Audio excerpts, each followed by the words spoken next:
Gold trusted gold buyers మీరు తాకట్టు పెట్టిన బంగారాన్ని విడిపించి ఈ రోజు ఉన్న మార్కెట్ ధరకు కొనబడను. గెలిచినాడు సంబరంగా లేము మేము, ఓడిపోయినాడు సంబరంగా బాధగా లేము. ఓడిపోయినాడు గెలిచినాడు ఎప్పుడు ఒక రకమైనటువంటి పద్ధతుల్లోనే ఉన్నాం. ఓకే, మీ బయోగ్రఫీని కన్నడ నటుడు రాజ్ కుమార్ కొడుకు ఆయన హీరోగా పెట్టి ఒక సినిమా తీస్తున్నారు.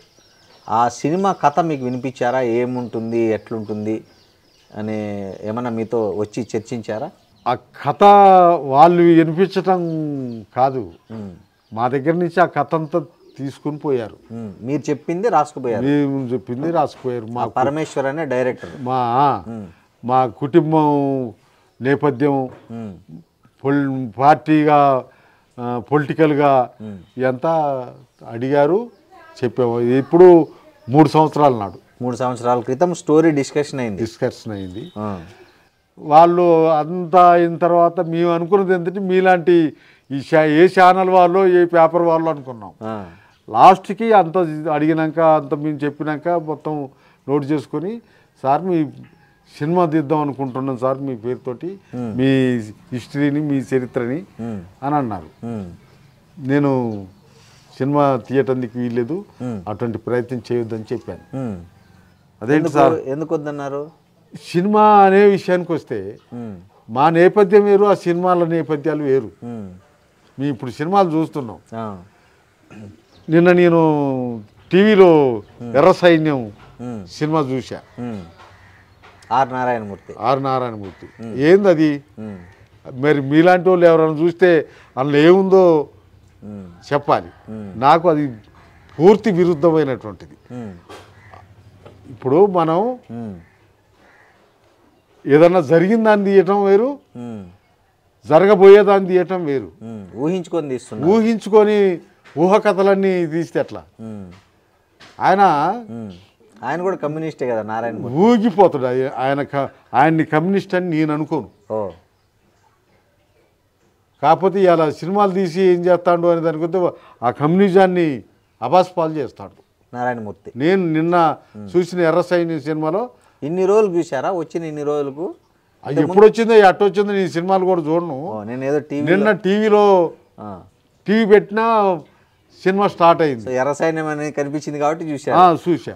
ఓకే, అది ఎంత విరుద్ధంగా ఉంది. ఎప్పుడు జరిగినాయి, ఏ జనం వచ్చారు. ఇలా మావోయిస్టులు వెనక ఎవడు జనం వెళ్ళేటట్లేరు. మేము పట్టి కదిలితే మా వెనక జనం కదిలేటట్లేరు. ఆయన సినిమాలో అట్ట చూపిస్తాడా? అది అట్లాంటి కాకుండా సినిమా తీయటానికి వీలేదని చెప్పి నేను చాలా సీరియస్గానే చెప్పాను. ఏం చేయాలో వాళ్ళు ఏం చేసిండ్రు, మా పార్టీ నాయకత్వం దగ్గరికి వెళ్ళారు. మా పార్టీ పరమేశ్ మీ నాయకత్వం దగ్గరికి వెళ్ళి వాళ్ళతోటి మాట్లాడి వాళ్ళకి ఈ విషయం అంతా చెప్పి చేసినాక వాళ్ళు చెప్పారు, బాబు నువ్వు ఏం చేస్తావు చేయి, కానీ మేము చూసినాకనే రిలీజ్ చేయాల్సి ఉంటుంది, నువ్వేం చేస్తావు మేము చూడాలా అని అంటే మంచిదని వాళ్ళతో ఒప్పుకొని అప్పుడు వచ్చి మొదలు పెట్టిండని. ఇప్పుడు ఏం జరుగుతుందో మిమ్మల్ని నటించమంటే సినిమాలో నటిస్తారా? దానికి వ్యతిరేకమైనటువంటి వాళ్ళ మేము దాంట్లో ఎట్లా నటిస్తామండి? అవునా? ఏదో సీన్లోనో మన జీవితానికి అది పనికిరాదు. మన జీవిత చరిత్రని ఎవరన్నా పుస్తకాలుగా రాసుకోవచ్చు, ఇప్పుడు ఆ పరమేశ్ లాగా ఏదన్నా ప్రయత్నం చేయొచ్చు, కానీ నేను దాంట్లో ఇన్వాల్వ్ కావటానికి సుముఖంగా లేవు. మేము దానికి వ్యతిరేకం. అదే సినిమాలు అంటే మర్చిపోయినా, మీ ఇన్నేళ్ల జీవితంలో అందరూ కలిసి ఏదైనా సినిమాకి వెళ్ళారా? కలిసి సినిమా థియేటర్లో సినిమాలు చూసారా? అటువంటి ప్రయత్నం చేయలేదు ఇప్పటి వరకు. మా పిల్లలు ఏమన్నా ఎప్పుడన్నా పోయి చూస్తాను, కానీ మీరు ఎప్పుడు ఇప్పటి వరకు సినిమా థియేటర్ మొహం చూడలే? లేదు. ఎందుకు? ఒకసారి మా పార్టీ సినిమా చైనాకు సంబంధించిన సినిమా తీసుకొచ్చి ఫ్రీగా అందరికి చూపించారు, జనమంతా చూశారు. అట్లా 2 సార్లు ఏమో ఇల్లెందులో, ఒకసారి ఖమ్మంలో.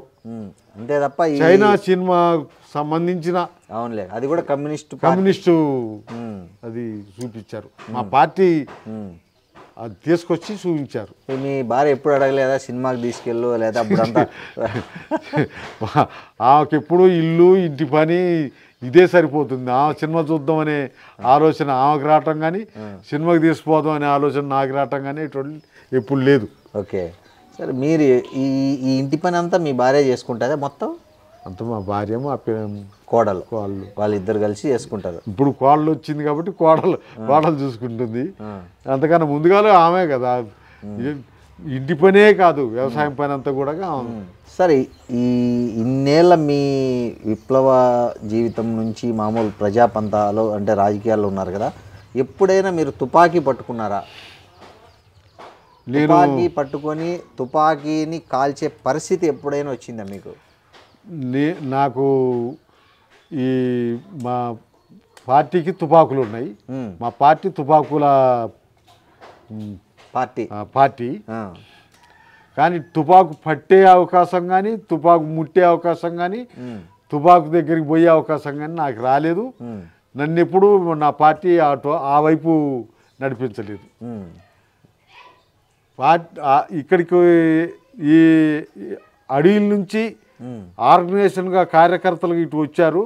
వాళ్ళతోటి మేము తిరిగాము, వాళ్ళతోటి సంబంధాలు ఉన్నాయి. కానీ ఆ దళాల దగ్గరికి ఆ తుపాకుల దగ్గరికి మేము ఎప్పుడు పోయే అవకాశము అవసరం రాలే. జనరల్గా మీరు ఇంట్లో ఏ దేవుడిని పూజిస్తారు? మా ఏల్పులు అని అంటారు. మా ఏల్పు ఇప్పుడు సమ్మక్క సారక్క ఆ దేవుళ్ళని. మీ కులదైవము ఏల్పులు అంతే. ఎక్కడుంది గుడి ఉందా? మాకు గుళ్ళు గిట్ట ఏం లేవు.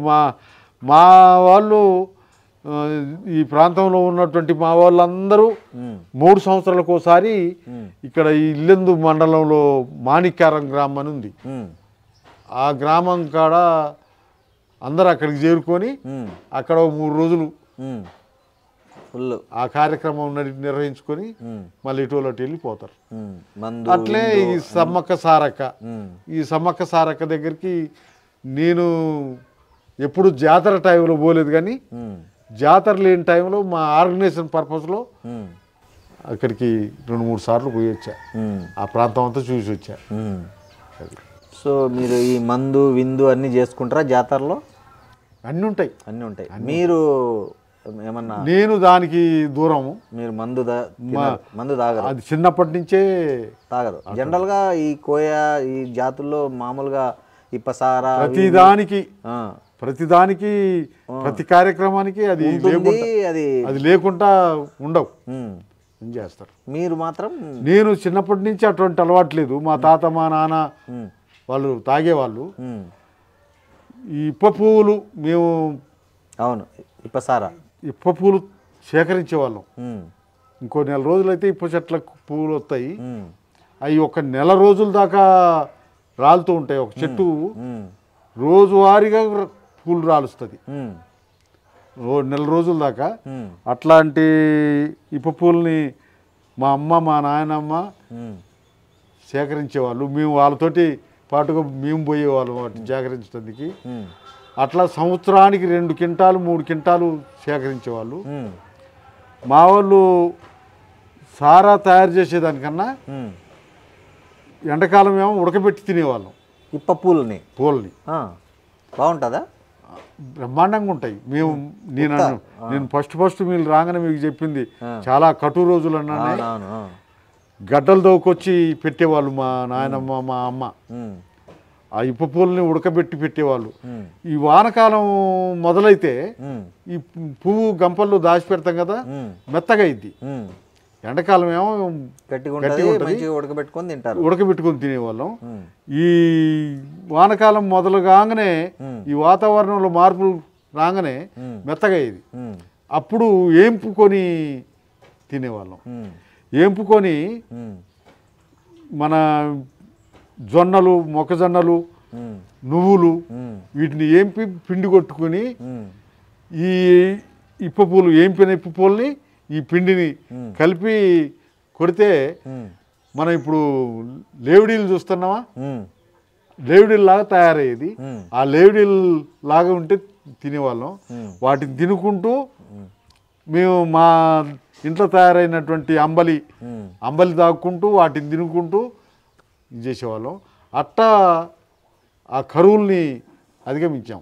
అట్లా మా కుటుంబమేనా అనే దానికి వస్తే మా జాతి ఈ ఏజెన్సీలో ఉన్నటువంటి ప్రజలు అందరూ ఆ రకమైనటువంటి తాగాలని ఎవరు ఒత్తిడి తేలేదా మీ మీద? ఎమ్మెల్యే అయినప్పుడు కానీ ఏదైనా పార్టీల్లో అక్కడ ఇక్కడ మంది వాళ్ళందరూ తాగేవాళ్ళు. అదే సమయంలో మేము ఉన్నా కానీ మమ్మల్ని ఎవరు అంత ఎందుకు అంత అంటే జనరల్గా ఆ డెసిషన్ ఎందుకు తీసుకున్నారు మీరు ఎప్పుడు తాగకూడదు అని? ఏదైనా దీని వెనక మా పార్టీ చెప్పే సిద్ధాంతం ప్రకారంగా మా పార్టీ అది ఎట్ట తప్పో అది ఎట్ట పనికిరానిదో దాంట్లో నష్టమేందో ఇవన్నీ చెప్పేవాళ్ళు. మేము దాన్ని ఆచరించేవాళ్ళం. సో ఇప్పుడు వ్యవసాయం పనులు కూడా చేస్తుంటారా మీరు వెళ్ళి పొలంలోకి? నేను ఇప్పుడు ఒక 2-3 సంవత్సరాల నుంచి ఆ పనిలోకి పోతలేను కానీ మాకున్నదే కొద్దిగా. అవును, 2 ఎకరాలేమో వారసత్వంగా వచ్చింది, ఒక 4 ఎకరాలేమో పోడుది. ఇప్పుడు ఆ పోడు దాంట్లో కూడా ఈ మొక్కజొన్న పత్తి వేస్తారు. మా అబ్బాయి అవన్నీ చూస్తాడు. ఎమ్మెల్యేగా ఆర్టీసీ బస్సులు ఎక్కిపోతారు. ఏదన్నా హెల్త్ ప్రాబ్లం ఉండి చూపించుకోవాలంటే మామూలు వ్యక్తిలాగా వెళ్ళి క్యూలో నిలబడి చేయించుకుంటారు. ఎందుకు మీకు అక్కడ కనీసం నేను ఒక ఎక్స్ఎమ్మెల్యే అని చెప్పడానికి ఎందుకు మీకు అంటే చెప్పాలని ఎందుకు అనిపించదు? చెప్పటానికి తప్పేం కాదు, దాని ఇదేం కాదు. కానీ ఇప్పుడు చాలామంది మా బంధువు ఎమ్మెల్యే, మా తాత ఇది, మా ముత్తాతది, లేకపోతే మా చిన్నాయనకు అల్లుడు అట్లా చెప్పుకుంటారు కదా. మీరు స్వయంగా మాజీ ఎమ్మెల్యే అయ్యుండి ఎక్కడైనా మీరు ఆ మధ్య ఎల్వి ప్రసాద్ కంటి ఆసుపత్రికి వెళ్ళి అందరిలాగా క్యూలో నిల్చుకున్నారు. అట్లా ఆర్టీసీ బస్సు ఎక్కుతారు, ఆడ జిహెచ్ఎంసీ దగ్గర వచ్చే 5 రూపాయల భోజనం తింటారు. ఎందుకు అంటే మీ ఇంత సింప్లిసిటీ అనేది ఎట్లా వచ్చింది మీకు? అది నేను పెద్ద విచిత్రం అని అనుకోవటం లేదు. ఇప్పుడు హాస్పిటల్ కాడ పోయాను, ఆ డాక్టర్ దగ్గరికి నేను ఫలానా అని చెప్పొచ్చు, పోవచ్చు. కానీ ముందే సీరియల్లో ఉన్నటువంటి వాళ్ళని పక్కకి పెట్టాలి కదా. అవును, వాళ్ళని పక్కకి నెట్టి నేను పోవాలి కదా. అది నా స్వభావానికే విరుద్ధం. అందుకనే వాళ్ళంతా కానీ నాలాంటి ఇబ్బందితోటే వాళ్ళు వచ్చి ఉంటారు కదా. వాళ్ళని పక్కకి నెట్టేసి నేను డాక్టర్ని నేను వచ్చాను నన్ను చూడమని అట్లా అది కరెక్ట్ కాదు కదా. అది నా స్వభావం. అదే సమయంలో బస్సులో పోవాలన్నా అనే దానికి వస్తే మొన్న మా అమ్మాయి కారు కొని పంపించింది. నేను ఇందాక చెప్పినప్పుడు చెప్పా ఏం చేస్తుంది అంటే మీ కారు కొని ఈఎంఐలు కడతాను, అది ఆ సంగతి. ఈ కారు ట్రబుల్ ఇచ్చి ఆగింది. మరి నేను నడుచుకుంటూ రావాలా. నడుచుకుంటూ వస్తుంటే బస్సు వస్తుంది. ఆ బస్సు డ్రైవర్కి నేను తెలుసు, బస్సు కండక్టర్కి నేను తెలుసు. వాళ్ళు అది స్టేజ్ కాదు, నేను ఆఫ్ చేయలేదు. వాళ్ళు నన్ను చూసి ఆఫ్ చేశారు. ఆఫ్ చేసి ఎక్కండి సార్ అంటే ఎక్కిళ్ళు ఎందు వచ్చాయి. బుల్లెట్ కూడా ఉంది సార్, రాయల్ ఎన్ఫీల్డ్ బుల్లెట్. అది దాని కథ ఏంది? ఈ కారు కన్నా ముందుగాలు నేను పార్టీ ఇచ్చిన బండితోటి తిరిగేవాడిని. సైకిల్ పోయిన తర్వాత బండితోటి తిరిగేవాడిని. మళ్ళీ ఆ బుల్లెట్ నేను తిరగటానికి కానీ మరి మా అబ్బాయికి అవసరం అయింది కదా ఇటువంటి పోవటానికి అని చెప్పి కోఆపరేటివ్ సొసైటీలో లోన్ మీద తీసుకున్న దాన్ని. తీరిపోయిందా లోన్? అది తీరిపోయింది. ఎన్ని రోజులు పట్టింది? 2 సంవత్సరాల్లో తీరిపోయింది. 2 సంవత్సరాలు. నెలకు 2000 నెలకు 2000 చొప్పున. ఓకే. ఎన్ని సంవత్సరాలు అయింది సార్ బుల్లెట్ కొని మీరు? అది 4 సంవత్సరాలు అయిపోయింది. నడుపుతారా మీరు బుల్లెట్? ఇప్పుడు దాకా నడిపించిన, ఇప్పుడు నడుపుతలేదు. ఇక కారు వచ్చింది కాబట్టి కారులోనే బయటికి. కారు మీరే నడుపుకుంటారా? డ్రైవర్ ఉన్నాడా? డ్రైవర్ మా చిన్న తమ్ముని కొడుకే నా డ్రైవర్. మీ చిన్న తమ్ముని కొడుకు. ఓకే. సో ఈ సైకిల్ ఎక్కడ పోయింది మీది? మీ బ్రాండ్ సైకిల్? నేను ఎమ్మెల్యే కాకముందు నుంచి సైకిల్ ఉంది. దాన్ని బాగు చేసుకుంటూ నడిపించేవాడిని. 99లో పక్కన పెట్టేశారు. పక్కకి పెట్టేశాం. అది వారసత్వ ఆస్తి గురించి మాట్లాడుకుంటున్నాం. మీరు ఏదో చెప్తున్నారు, మీ తాతగారు ఏదో పోడు ఏం సంపాదించారని. మాకు సంబంధించిన భూమి 10 ఎకరాలు. మా తాతకు మా నాన్న ఒకడే 10 ఎకరాలు చాలనుకున్నాడు మా తాత. మా నాన్నకు మేము 5గురం. మంచిగా 2 ఎకరాలు వచ్చింది. మనిషికి 2 ఎకరాలు వచ్చింది. అది ఏదైతే మొత్తానికి ఆ 2 ఎకరాలు తలా 2 ఎకరాలు నేను ఎమ్మెల్యే అయిన తర్వాత గవర్నమెంట్ నుంచి ఐటీడీఏ నుండి ఈ ట్రైబల్కి ఇచ్చేటువంటి ఇది బోర్లు, కరెంటు ఇవన్నీ కూడా శాంక్షన్ చేసుకున్నారు అందరికీ. మొత్తానికి వాటితోటి మేము బతకాల్సిన సాలుగాసం పండించుకుంటున్నాం. అట్లా మా తమ్ముళ్ళకి పోడు భూములు లేవు. నేను ఒక్కనే అందరితోటి ఊరోళ్ళందరితోటి పాటు పోడు సంపాదించుకున్నా. ఆ పోడు ఎకరం ఉంది. దాంట్లో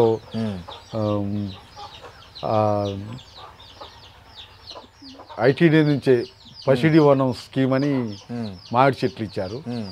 ఆ మామిడి చెట్లు పెట్టా. ఇప్పుడు పోడులో ఆ మామిడి చెట్లు పెట్టిన దగ్గర నుంచి అవి కాపుకి వచ్చిన దగ్గర నుండి మంచి టైంలో మబ్బులు వచ్చేస్తాయి.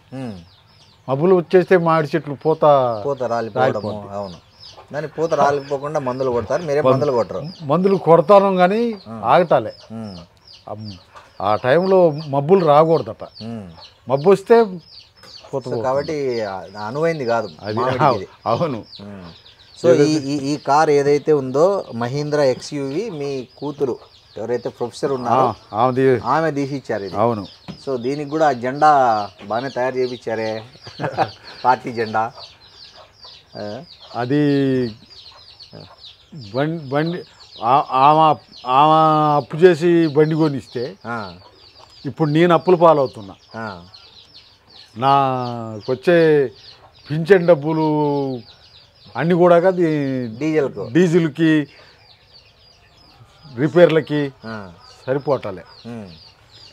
ఇది అప్పు ఉందంటారు, మీకు నిజమేనా? ఎంత అప్పు ఉంది? అప్పు ఈ వ్యవసాయానికి సంబంధించినటువంటి అప్పే.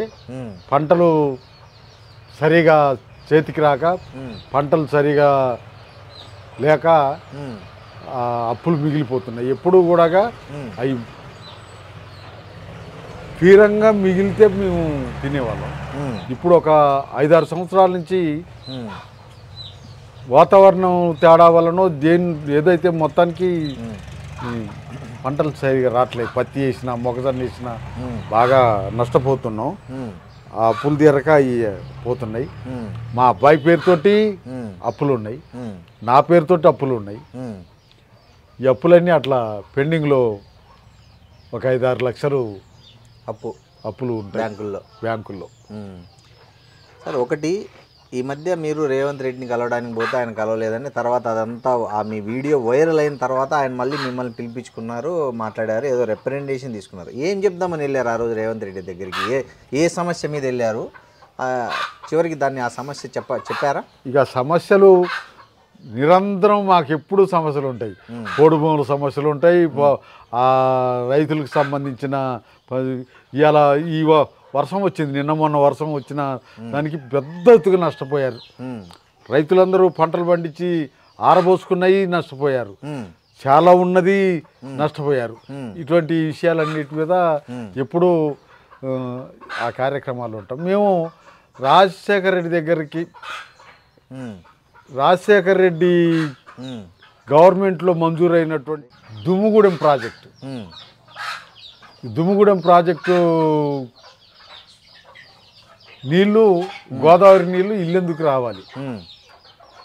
ఆ రాజశేఖర రెడ్డి గారు దానికి మంజూరిచ్చి నిధులు కేటాయించి పనులు మొదలుపెట్టితే ఫస్ట్ ఫేజ్లో ఇల్లెందుకు నీళ్లు రావాలి. ఇల్లెందుకు నీళ్లు వస్తే ఈ ఖమ్మం జిల్లా మొత్తం, ఉమ్మడి ఖమ్మం జిల్లా మొత్తం నెత్తిన నీళ్ళు పోసుకుంటే అట్లా ఒళ్ళంతా పడతాయో ఆ రకంగా పడతాయని చెప్పి డిజైన్ ప్లాను ఇవన్నీ చేసి ఇది చేసినటువంటి ఆ దుమ్ముగూడెం ప్రాజెక్టు నీళ్లు ఇల్లెందుకు రాకుండా పోతున్నాయి. ఎందుకు? డిజైన్ల లోపమా? డిజైన్ లోపం. రీడిజైన్ పేరుతోటి కేసీఆర్ గవర్నమెంట్లో రీడిజైన్ పేరుతోటి ఇటు తీసుకురావాల్సినటువంటి పనుల్ని మళ్ళా సత్తువెల్లి మళ్ళా గోదావరి పక్కంపట్టి పోతున్నటువంటిది జరుగుతుంది. అందుకనే కేసీఆర్ గారికి కలవటానికి వీలు కాలే. ఇక్కడ అన్ని పార్టీలతోటి అఖిలపక్షంగా ఏర్పడి కేసీఆర్ గారికి రిప్రజెంటేషన్ రేవంత్ రెడ్డికి ఇచ్చారు. రేవంత్ రెడ్డి వచ్చిన దగ్గర నుండి ఆయన్ని కలవటానికి ఆయనకి రిప్రజెంట్ చేయడానికి 5-6 సార్లు పోయాం. ఎప్పుడు పోయినా కానీ ఒక 15-20 వేలు ఖర్చు అవుతుంది. లాస్ట్కి ఒకనాడు ఇక ఏం చేస్తాము అని చెప్పి నాకు ఇంత ఇదిగా ఉంటుంది అనుకోలేదు. గవర్నమెంట్ అధికారులు పాలకులు ఇట్టుంటారు అనుకోలే. నేను ఎన్టీ రామారావుని చూసిన, చంద్రబాబుని చూసిన, చెన్నారెడ్డిని చూసిన, కోట్ల విజయభాస్కర్ రెడ్డిని చూసా, రాజశేఖర్ రెడ్డిని చూసా. ఎవరి దగ్గరికి నేను ఎప్పుడైనా మేము ఏదన్నా మా సొంత పనికో లేకపోతే పైరవీలకు పోం కదా, ప్రజా సమస్యల మీద పోయేవాళ్ళం. అడిగి పోయి మా కార్డు చూపించేవాళ్ళం, మా కార్డు చూపిస్తే పంపించేవాళ్ళు, పోయి కలిసి మాట్లాడి వచ్చేవాళ్ళం.